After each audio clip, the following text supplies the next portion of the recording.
Bonjour à tous et à toutes et bienvenue sur Aroma by Lily. Cette semaine, on va parler de la ménopause. C'est un mot qui fait parfois un petit peu peur, qui est encore un petit peu tabou. Pourtant, c'est une étape importante dans la vie d'une femme, c'est une étape naturelle. Donc ici, on va essayer de voir ensemble quelles sont les choses qu'on peut mettre en place lorsqu'on vit cette étape pour qu'on puisse retrouver un nouvel équilibre, nous aider à traverser les bouffées de chaleur, les sécheresses, les sautes d'humeur, toutes les petites... tous les petits mots, les désagréments que vont apporter cette ménopause, le temps de cette transition. Attention, ça ne va pas remplacer un avis médical, elle est là pour vous aider à trouver des astuces naturelles pour mieux comprendre votre corps, ce qui va subir, les changements qu'il subit, comment vous pouvez l'accompagner de façon naturelle et en douceur tout en vous respectant, le rythme aussi de votre corps.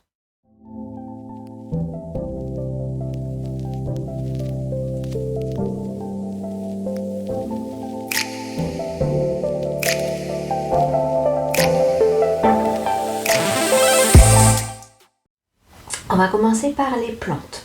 Donc il existe des plantes qui vont être là plutôt pour retrouver ce qu'on appelle un équilibre hormonal, comme la sauge officinale, qui va plutôt vous aider pendant les bouffées de chaleur, lorsque vous avez la transpiration excessive. On a l'archilée qui est un soutien global de votre corps, et on a le houblon qui va plutôt vous aider par rapport au sommeil et aux sautes d'humeur, notamment lorsqu'on est irritable. Au niveau du système nerveux, on a la mélisse, on a la passiflore, on a aussi la camomille qui va travailler au niveau du système nerveux complet, central.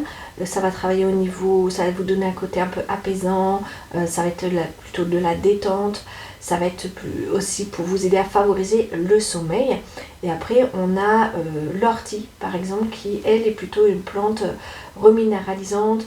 Elle va vous redonner tout plein de petits minéraux que l'on perd pendant cette phase de transition.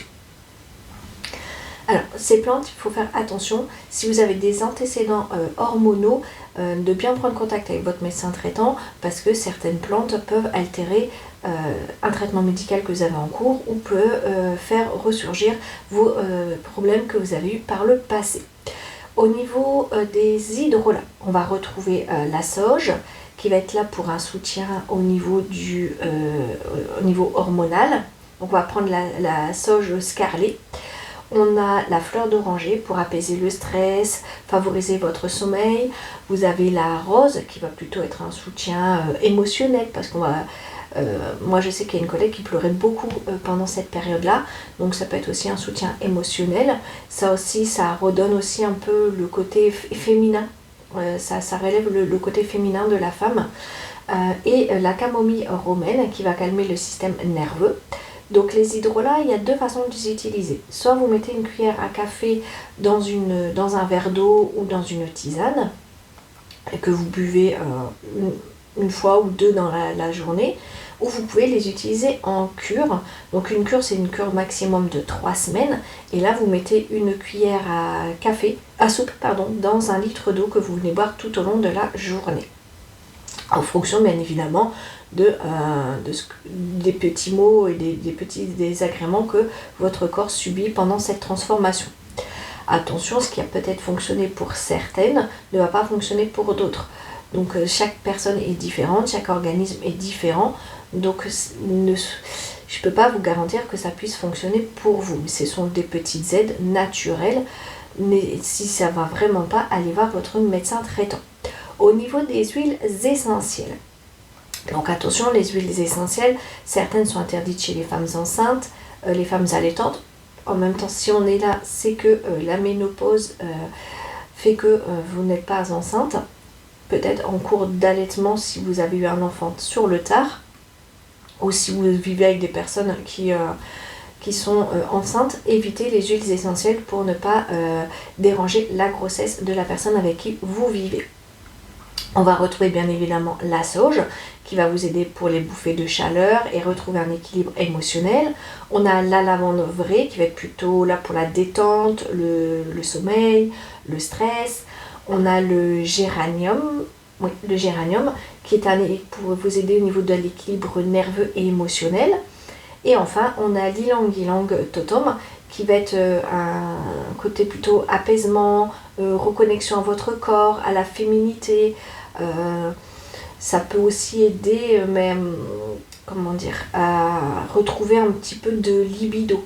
Parce qu'on peut avoir une perte de libido pendant la ménopause. Donc n'hésitez pas, si c'est le cas, et que vous le souhaitez, à utiliser l'ylang ylang totem. Vous mettez avec un petit peu d'huile végétale que vous venez masser au niveau du dos pendant quelques jours d'affilée pour réveiller votre libido. Alors les huiles essentielles, on va les utiliser en olfaction.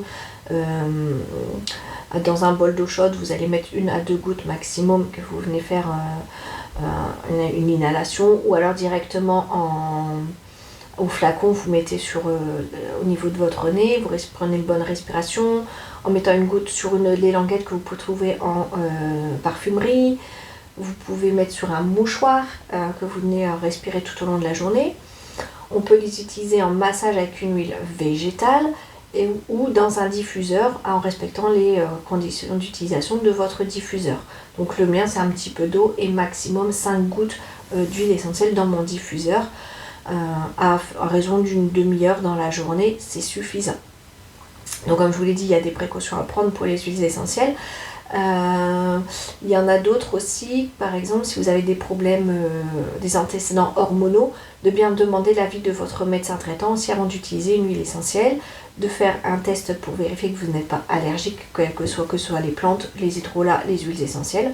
On n'ingère pas quelque chose, on ne l'applique pas sur sa peau sans vérifier qu'on ne fait pas d'allergie à ce qu'on souhaite utiliser. Comme on vient de le voir, la ménopause, c'est aussi une période de transition profonde. C'est une modification de votre corps, de vos émotions. Vous allez passer par différentes étapes. Donc les plantes, les huiles essentielles, les hydrolats, certaines huiles végétales sont là pour vous aider à vivre cette transition en douceur, en respectant votre corps, le rythme de votre corps aussi. Il faut apprendre à faire avec, apprendre à l'écouter. À prendre du temps aussi pour soi, pour être toujours féminine, se sentir femme malgré qu'on est ménopausée. Donc n'hésitez pas à utiliser quelques astuces que j'ai présentées dans cette vidéo, et si c'est le cas, à en faire part dans les commentaires, ou si vous avez d'autres astuces à base de plantes qui vous ont aidé durant cette transition, n'hésitez pas à en partager dans les commentaires, ça me fera plaisir de vous lire, de partager des choses avec d'autres personnes, parce que comme on l'a dit, les plantes c'est peut-être être naturel, mais tout le monde est différent, donc chaque personne, ce qui peut fonctionner pour moi ne fonctionnera pas pour quelqu'un d'autre, ce qui a pu fonctionner pour mes collègues ou ma maman lorsqu'elle a été ménopausée ne fonctionnera peut-être pas forcément pour vous. Donc n'hésitez pas à partager pour que ça puisse aider un maximum de personnes. Si cette vidéo vous a plu, n'hésitez pas à mettre un petit pouce bleu. N'hésitez pas à vous abonner si ce n'est pas encore fait et activer la petite cloche pour pouvoir recevoir les différentes notifications lorsque je posterai de nouvelles vidéos. Et si ce contenu peut aider quelqu'un, n'hésitez pas à partager. Cela me fera plaisir. Je vous souhaite à tous et à tous de passer un bon dimanche, un bon week-end, et de vous rappeler que vous n'êtes pas seul à vivre ces changements, qu'on est plusieurs à être à ce stade. Donc n'hésitez pas à vous soutenir durant ces épreuves, à demander de l'aide si besoin est. Il y a des professionnels qui sont là pour vous aider, il y a des personnes, peut-être des collègues de la famille qui sont là pour vous écouter, ou si vous connaissez des gens qui sont passés par là, n'hésitez pas à leur expliquer ce que vous ressentez, parce que des fois on a besoin aussi de parler et de dire voilà, je me sens plus femme, ça y est, je perds quelque chose, ou je comprends pas ce qui se passe, je comprends pas mon corps. Donc n'hésitez pas à en parler si vous en avez besoin. Un beau week-end à vous, bye bye.